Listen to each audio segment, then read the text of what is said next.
Vamos lá para os nossos últimos vídeos. Eu me dei conta de que pelo acordo que a gente fez nas últimas aulas, essas devem ser as nossas últimas videoaulas, né? Eu dividi em 4 partes, mas não sei se vão ser 4 vídeos ou 3 vídeos, tá bom? Então a ideia seria como a gente conseguiu vencer, ou pelo menos eu estava tentando mostrar isso para vocês, né? De que acho que as ideias epistemológicas e que dão, né, constroem essa nossa lente da psicologia social para olhar para as questões mais gerais da psicologia foram construídas até aqui e a gente conseguiu fazer um exercício de reflexão sobre os CAPs com essas lentes. E o meu objetivo não é falar sobre tudo que é possível, né, porque muita coisa é possível, inclusive ainda a ser criada historicamente, e também coisas que vão ser transformadas e criticadas e por aí vai. A minha ideia é trazer mais algumas coisas importantes para vocês terem alguma noção, né, do diálogo da psicologia social com essas áreas e ao mesmo tempo indicar coisas para vocês estudarem, né, ou indicar possibilidades para vocês irem conhecendo durante a formação de vocês e irem construindo um caminho que às vezes a graduação não apresenta, né? Às vezes a gente fica mais ou menos num caminho tradicional, pela forma como funcionam os nossos cursos, e eu queria, com esses vídeos, trazer algumas ideias para vocês de como é possível a gente encontrar produção bacana, nacional, internacional, sobre alguns temas que às vezes a gente nem pensa porque não são apresentados para a gente. Então, acho que essa é a minha função nesses últimos vídeos, e que obviamente vão abrir espaço para a gente bater papo nessa quinta-feira, que é a nossa penúltima, e vejam só, na semana que vem vocês se livram de mim, alguns definitivamente, outros não, né? Mas a gente, na próxima semana, conversa, bate papo mesmo, né? Sobre o que vocês estão escrevendo, sobre o que vocês curtiram, a gente vê aí quanto tempo a gente vai gastar com isso, mas eu acho que é bacana, nós temos uma ideia do que aprendemos juntos esse semestre, nesse semestre tão atípico como o que a gente está vivendo. Então vamos direto ao assunto, né? Seguindo aí as nossas aulas de 53 a 56, né? Porque a gente teve avaliação nas de 49 a 52. A gente acabou de ver, né? O nosso último bate-papo foi sobre a atuação da psicologia no Centro de Atenção Psicossocial, uma ideia do que é a psicologia crítica da saúde e a psicologia clínica crítica, né? Lembrando que a ideia central, em geral, é sair do individualismo e ir para o contexto. E a gente vai ver que essa é a grande questão da psicologia nas outras áreas, a partir de suas demandas, né? Então, para hoje, eu pensei, dei o nome aqui de outros campos de aplicação, né? Como vocês sabem, eu não faço nada disso, então eu vou apelar para o povo que faz, para contar para vocês. Eu vou fazer alguns comentários que ajudam a conectar com a nossa reflexão e abrir essas portas, né, para que vocês possam entrar nas que interessarem e irem conhecer essas pessoas, ouvir essas pessoas. Eu estava fuçando coisas no YouTube, graças aos pedidos de vocês lá naquela primeira avaliação, e achei muita coisa bacana para vocês poderem pesquisar, né? Então, a primeira parte vai ser sobre assistência social, né? Eu tinha mencionado que ia falar sobre o CREAS, mas acabei preferindo falar sobre o CRAS, porque dá uma noção mais ampla, as referências, mas sobre o CREAS é muito próxima, né? E traz algumas especificidades. Depois eu vou abranger um pouco do campo da psicologia escolar educacional, isso por quê, né? Só lembrando a nossa aula anterior, a gente viu que os campos de atuação da psicologia que foram destacados por aquele jornal especial do Conselho Federal de 2012 foram, em primeiro lugar, a saúde, por isso a gente falou dos CAPs e do conceito de atenção psicossocial, e, em segundo lugar, a assistência social, né? E eu acho que eu destaquei para vocês uma fala aí no momento síncrono, né? Mas retomo agora oficialmente aqui no assíncrono, de que apesar de a psicologia educacional não ser a área de escolha da maior parte das profissionais e dos profissionais da psicologia, é uma das áreas que mais demanda cria. Eu sempre cito a frase da Lígia Viegas, né, que é minha colega, trabalha na Faculdade de Educação da UFBA, e ela tem uma frase que eu acho muito boa, que é de que vocês podem achar que vocês não têm nada a ver com a psicologia escolar, mas ela tem tudo a ver com vocês. E ela formulou essa frase com base em dados reais de que cerca de 70% dos casos, se não mais, que chegam aos serviços escola, aos serviços de psicologia, de políticas públicas, que chegam aos consultórios, são casos de queixa escolar. Ou seja, são queixas psicológicas construídas no contexto escolar. E o que normalmente a gente faz é excluir o contexto escolar como se fosse algo da criança, em geral da criança, menino, em torno de 7, 8, 9 anos de idade, e com isso a gente atropela muita coisa importante. Então, por conta dessa importância, por ser uma área que eu tenho um pouco mais de afinidade, eu também escolhi apresentar para vocês um pouco da psicologia escolar e educacional. Também para incentivar uma parte de vocês a fazer a ênfase em psicologia da educação, que é uma das 3 ênfases do nosso curso e uma das ênfases menos valorizadas por razões óbvias, né? Uma é saúde, e é o que a maioria sempre vai.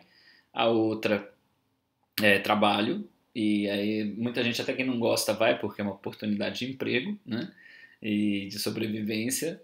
E a de educação acaba que vocês não têm acesso a discussões, né? No começo do curso. A gente tem um problema de que as nossas ênfases não são apresentadas antes de vocês escolherem que ênfase cursar. Isso é bem curioso, né? Mas esse é o nosso currículo.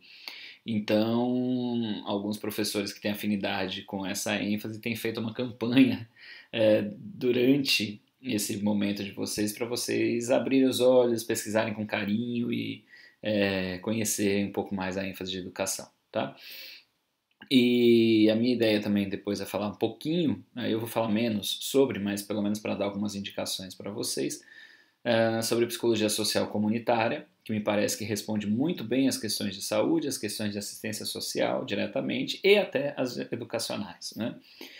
Como um campo para se conhecer melhor. Felizmente agora vocês têm um professor especializado na área, que é o José Fernando, né? Para quem eu pedi as referências, site, essas coisas todas, para poder falar um pouco com vocês e preparar já o espírito de vocês para quando se encontrarem com ele, não partirem do zero e poderem aproveitar mais ainda o aprendizado com ele, né?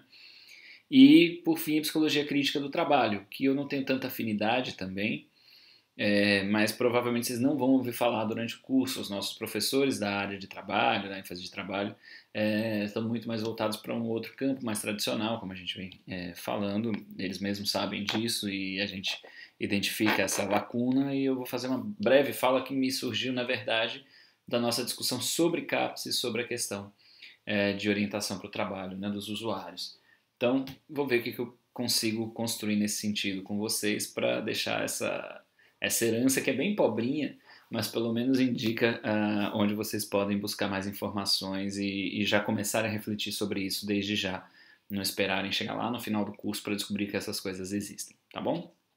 Eu sempre chamando a atenção para o fato de que é uma possibilidade muito importante de olhar para o mundo de uma outra forma e, portanto, agir no mundo de uma outra forma.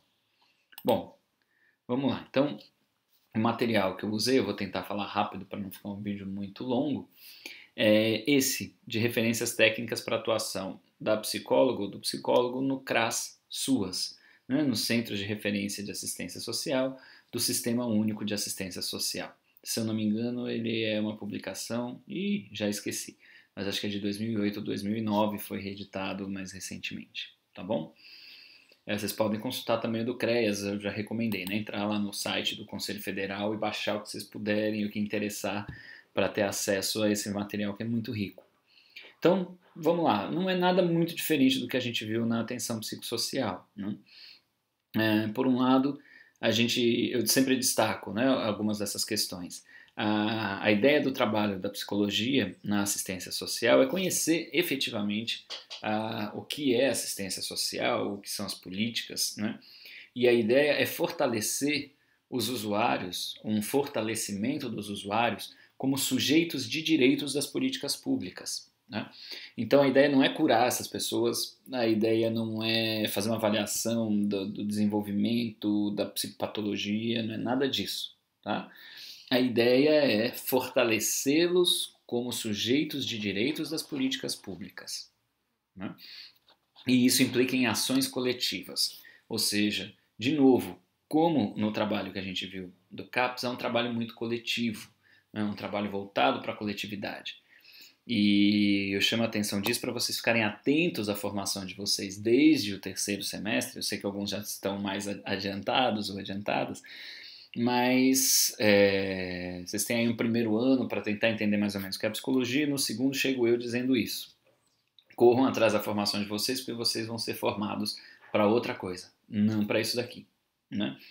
Então, como é atuar para ações coletivas? Em geral, a gente está atuando na transformação de comportamento, na transformação de significação de si mesmo, de um sujeito individualizado, e são as ferramentas que nos dão, né? Como é trabalhar para isso? Tá? Eu vou destacar, inclusive, um trecho daqueles que eu copio e boto aqui do material para vocês verem o que eles mesmos falam lá. Bom, qual é o foco, então? O foco está nas necessidades, nas potencialidades, nos objetivos e experiências dos oprimidos. Porque quando a gente está falando em assistência social, a gente está falando de gente que é explorada, que é oprimida, de gente que está em situação vulnerável, né? Então, não dá para chegar lá e fazer um trabalho convencional de psicologia. Tá? É um público que normalmente a gente vai classificar como impossível de analisar, como aqueles que não foram pesquisados porque não tinham como chegar nos consultórios psicológicos, né? Nos serviços. Então, a gente está falando de uma construção de conhecimento, como o Baró, lembram que eu falei que o Baró seria importante, né? A partir da realidade da maioria da nossa população, né?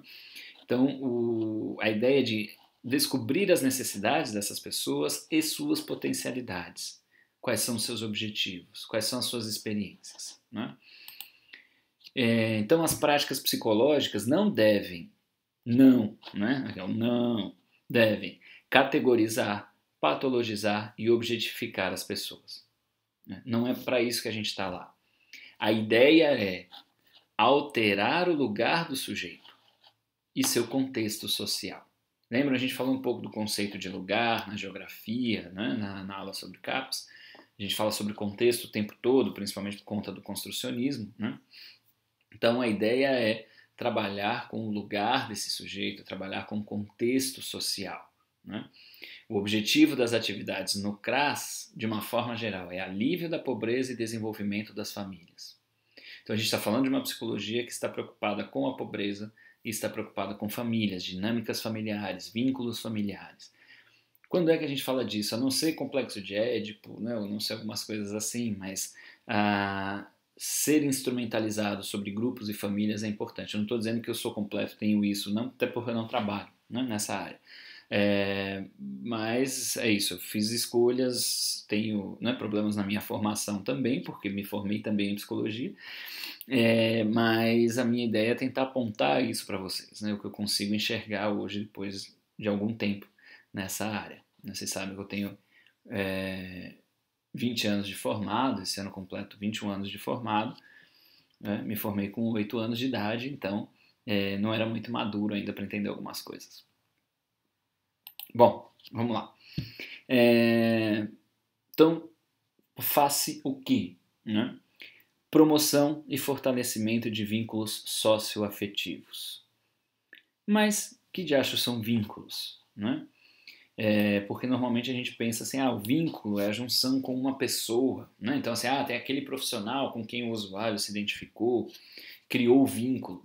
Não é tão simples. Tá? A gente está falando de vínculos socioafetivos, então tem toda uma questão social envolvida nisso, e eu recomendo para quem quiser dar uma fuçada, tem uns papéis dentro, porque eu vivo anotando um monte de coisa nas coisas. Mas aqui, Teoria do Vínculo, Henrique Pichon Rivière, já falei dele para vocês, cadê a editora? Não tem aqui embaixo? Não tem. Pronto, essa capinha cinza, assim, simples, Teoria do Vínculo, fala de formas de vínculo, a ideia de relações, de como elas se constituem. Ele não está dando uma resposta direta para isso, porque ele escreve muito antes, mas inspira a gente a pensar em algumas coisas. Tá? Os tipos de vínculos patológicos, transformações de vínculos, possibilidades outras de vínculos. Né? O Pichon abre mão do conceito de libido, por exemplo, né? Ele é um Ele é um psicanalista a princípio, depois ele abandona a psicanálise e fala em psicologia social. Acho que eu já falei isso para vocês, né?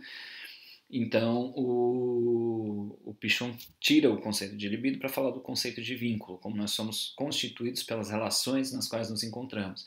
Então, tem vínculos que são muito patológicos, geram muito sofrimento, e tem vínculos que não, né? Tem vínculos que promovem saúde, que promovem outras formas de relação. Então, isso eu acho bem bacana. Não por acaso, Pichon é um teórico de grupos, né? E pensa a psicose sempre como uma manifestação do sistema familiar, né? E não como algo do indivíduo. Tá? Então é um autor interessante, um clássico das antigas, pouco estudado hoje em dia, infelizmente. Né?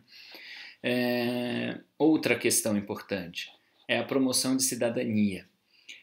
Lembrando um pouco da discussão que a gente tinha feito, cidadania tem vários significados, né? Tem muito a ver com a questão dos direitos e promoção de direitos. E não só com votar, não só com ter certidão de nascimento. Né? Cidadania implica no direito à cidade, implica em estar na cidade, de poder usufruir da cidade, de poder ter lazer, trabalho, né? Educação, de poder viver a cultura da cidade.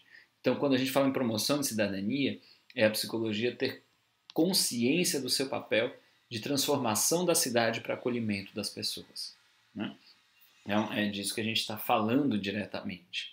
E com isso, a grande questão que se coloca num paralelo ao que a gente viu na atenção psicossocial, que lá a gente tinha, por um lado, a psiquiatria, por outro lado, a atenção psicossocial, aqui a gente teria o assistencialismo e a garantia de direitos. Né? O assistencialismo é o que eu brinquei lá da síndrome de Patch Adams, né? Na questão da saúde mental, e aqui eu brinco com a síndrome de Luciano Huck. Né? Ou seja, o assistencialismo é isso, a gente dá um prêmio, a gente dá algo para a pessoa, né? Em geral não precisa passar pelas humilhações que ele promove, né? Mas a ideia é de dar coisas, né? De oferecer coisas e não garantir direitos. O pessoal do movimento de população de rua fala muito disso. Né? A terminologia usada em geral é pessoas em situação de rua, para lembrar que são pessoas. Né? Eles têm pensado em mudar para cidadãos em situação de rua, né? Cidadãs e cidadãos em situação de rua, porque são sujeitos de direitos que estão sendo lesados em boa parte dos seus direitos e a gente deveria trabalhar para garantir esses direitos. Né? Eles têm uma noção muito boa de assistência social. Mas, em geral, eles recebem assistencialismo. Né? Em geral, são pessoas que vão dar comida, que dão roupas, etc. Eles precisam disso? Claro que precisam. Né?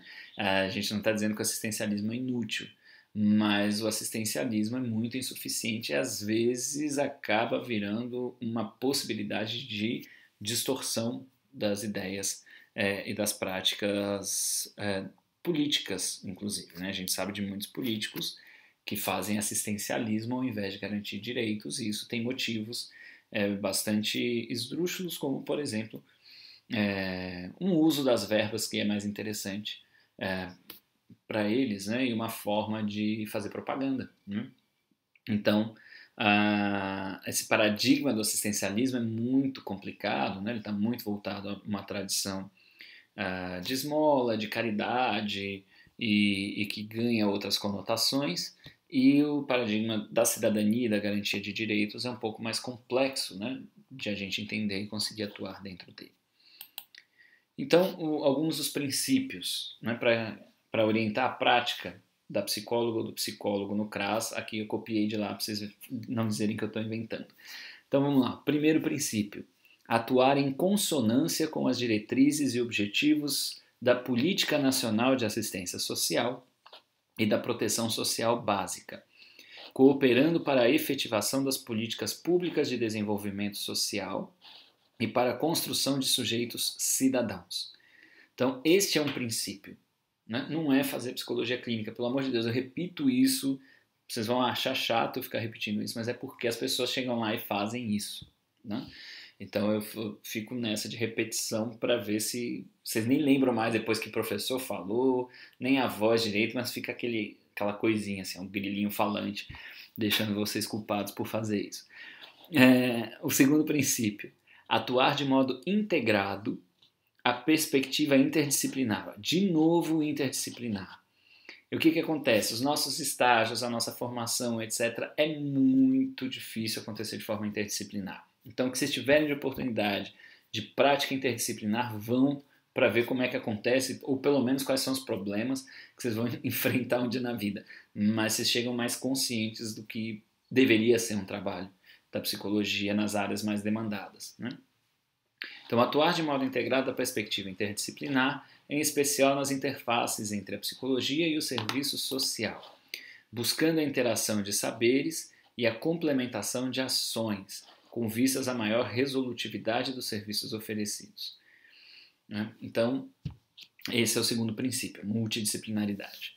Terceiro, atuar de forma integrada com o contexto local, com a realidade municipal e territorial, fundamentada em seus aspectos sociais, políticos, econômicos e culturais.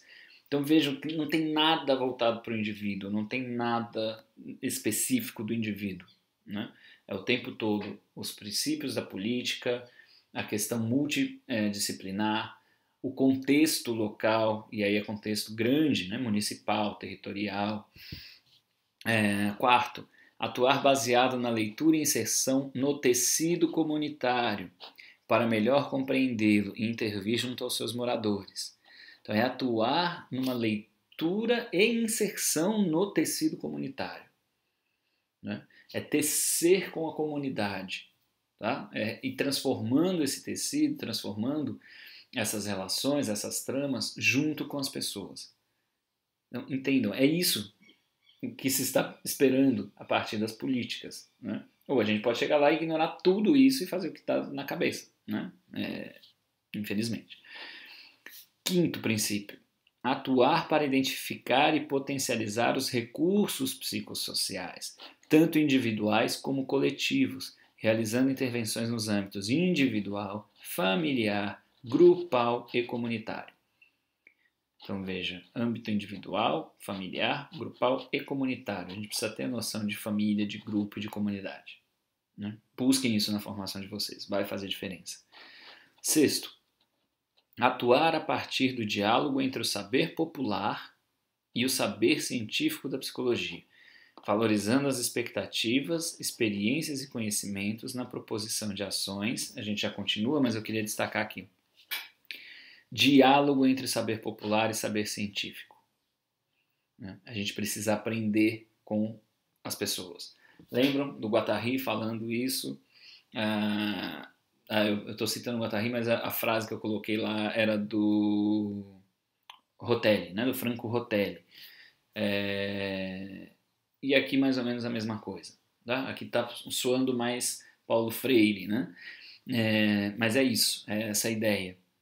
É aprender com as pessoas, é construir um diálogo de conhecimentos e, a partir daí, valorizar as expectativas dessas pessoas, as experiências e os conhecimentos na proposição de ações. Então, a proposta de ação não é nossa, a proposta de ação é construída coletivamente. Né? Sétimo princípio. Atuar para favorecer processos e espaços de participação social. Então, veja, a ideia é atuar para favorecer processos de participação social, para favorecer espaços de participação social. Então, a gente está falando de democracia participativa, de construção democrática de direitos. A psicologia é participando claramente disso. E por que eu falo isso? Porque há toda uma campanha de que assim, a nossa participação na democracia é votar. Né? As pessoas na TV, na época de votação, falam assim, essa é a única ferramenta do cidadão. Né? Terrível afirmar isso, porque a gente tem muitas ferramentas. A nossa prática profissional, os espaços públicos de discussão, a construção de políticas, o controle dessas políticas, a observação dessas políticas. Né? Então, o que se está colocando aqui é a atuação das psicólogas e dos psicólogos deve ser uma atuação em direção à participação na democracia. Né? Atuar para favorecer processos e espaços de participação social, mobilização social e organização comunitária, contribuindo para o exercício da cidadania ativa, autonomia e controle social, evitando a cronificação da situação de vulnerabilidade. Isso implica muita coisa. É trabalhar numa comunidade, possivelmente onde vão estar os CRAS, os CREAs, e quais são as necessidades. Falta água, falta saneamento básico, falta escola, falta transporte, falta mobilização para conseguir isso. É nisso que a gente atua. Está escrito aí, gente, pelo amor de Deus, né? É muito estranho. 8. Manter-se em permanente processo de formação profissional, buscando a construção de práticas contextualizadas e coletivas. Então, eles já estão dizendo assim, a gente sabe que psicólogo não tem formação para isso, então esse processo de formação profissional é importante. A gente tem que buscar construir práticas contextualizadas e coletivas. Por quê? Porque nossas práticas são fora do contexto individuais. A crítica que o povo da psicologia clínica faz à própria clínica, a crítica que o povo da psicologia da saúde faz à psicologia da saúde cabe à assistência social. Né? 9º princípio, atuar com prioridade de atendimento aos casos e situações de maior vulnerabilidade e risco psicossocial. Olha o psicossocial aqui de novo. 10º princípio, atuar para além dos settings convencionais, em espaços adequados e viáveis ao desenvolvimento das ações, nas instalações do CRAS, da rede socioassistencial e da comunidade em geral. Né? Então, acho que fica bem claro quais são os princípios e qual é a proposta. Né?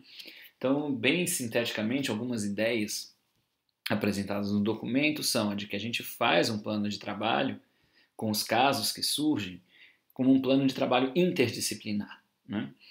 É preciso investigar, assim, a gente não faz um diagnóstico do indivíduo, a gente faz uma investigação sobre situações no território. Lembram, a gente falou de diagnóstico, prognóstico, né? A ideia é provocar impactos na dimensão da subjetividade política dos usuários. Está escrito lá, não fui eu que inventei. Né? A construção de redes de apoio e intersetorialidade. O que a gente sabe sobre construção de redes de apoio? O que a gente sabe sobre intersetorialidade? É muito difícil trabalhar com intersetorialidade. Estou falando de novo da minha relação com o movimento de população de rua. Porque eles são considerados um caso da Secretaria de Desenvolvimento Social, né, que a gente chama de CEDESO. Né? Mas eles têm problemas com a Secretaria do Trabalho, ou a serem resolvidos pela Secretaria do Trabalho, pela Secretaria de Educação, né, pela Secretaria de Saúde, pela Secretaria de Segurança Pública. Então tem um monte de secretarias, só que a forma como o trabalho é organizado no nosso país é todo dividido, burocratizado, e é quase impossível fazer isso funcionar. Né? Então a ideia é construir essas redes. Eles têm construído, a rede alternativa construída pelo Movimento de População de Rua em Feira de Santana é muito bacana. Né? Então você tem universidades participando, você tem instituições religiosas participando, você tem pessoas, cidadãos participando, você tem uma organização como o Ubuntu, por exemplo, né? Um grupo que está tentando, não sei se eles já conseguiram, mas se tornar uma ONG, né, uma organização não governamental, que está ajudando. Então, e daí vão surgindo projetos, vão surgindo possibilidades, e é o próprio movimento que vai buscando e articulando essa rede. Eles tentam fazer isso no nível da política municipal, eu participo como representante da UFES, mas há uma resistência muito grande, né, da Prefeitura, da Secretaria de Desenvolvimento Social. Então, há problemas, não é fácil, mas é isso, é preciso ler, diagnosticar, pensar, construir com as pessoas. Né? Essa é a ideia. E seria interessante a gente ter noção dessas estratégias de quem trabalha com isso. Né? O Peter Spink, que eu falei lá no começo, tem trabalhado com essas questões. Né? Então, vale muito a pena a gente descobrindo como essas coisas vão sendo desenvolvidas. E quando necessário, isso eu acho bacana, eu gosto de destacar, quando necessário acompanhamento terapêutico, ele deve ser feito em outros pontos da rede de serviços, não no CRAS, nem no CREAS. Tá? Bom, vamos lá. O que o manual coloca, então? Ou ali as referências técnicas. Dentre outras coisas, né, das dificuldades, dos desafios, isso aqui está na lista de desafios. que a gente encontra no trabalho com assistência social. Um desses desafios eu destaquei 2. São vários que eles elencam, mas eu destaquei 2 para a gente conversar com vocês que são profissionais em formação, né? É apropriar-se dos fundamentos ético-legais, teóricos e metodológicos para o trabalho com e para as famílias, seus membros e indivíduos, considerando sobretudo as necessidades e possibilidades objetivas e subjetivas existentes no território onde estes atores vivem. Então não é só saber sobre terapia familiar, não é essa a ideia. É compreender a dinâmica familiar num contexto territorial, né? Senão a gente vai virar terapeuta de família nesses lugares e também não é isso. Outra, apropriar-se de conhecimentos sobre, e isso eu acho importante para pensar a formação de vocês, para a gente discutir reforma curricular, né? Apropriar-se de conhecimentos sobre indicadores de vulnerabilidade e risco sociopsicológico, especificidades étnicas e culturais da população brasileira. E aí quando eu falo para a gente estudar história do Brasil, história da Bahia, o povo dá risada da minha cara no curso de psicologia, porque eles acham que não tem nada a ver com psicologia. Trabalho social com famílias, seus membros e indivíduos. Trabalho com grupos e redes sociais, que a gente estava falando agora. Dialética, exclusão e inclusão social. A gente não entende se a gente não entender a história do Brasil e como que povos e grupos são excluídos. Leitura sociopsicológica da realidade, como pesquisação participante, então metodologias, né? Pesquisação participante, políticas públicas, dentre outros, né? Pronto, era isso que eu queria falar. O próximo já é Psicologia Escolar e Educacional, então até o próximo vídeo.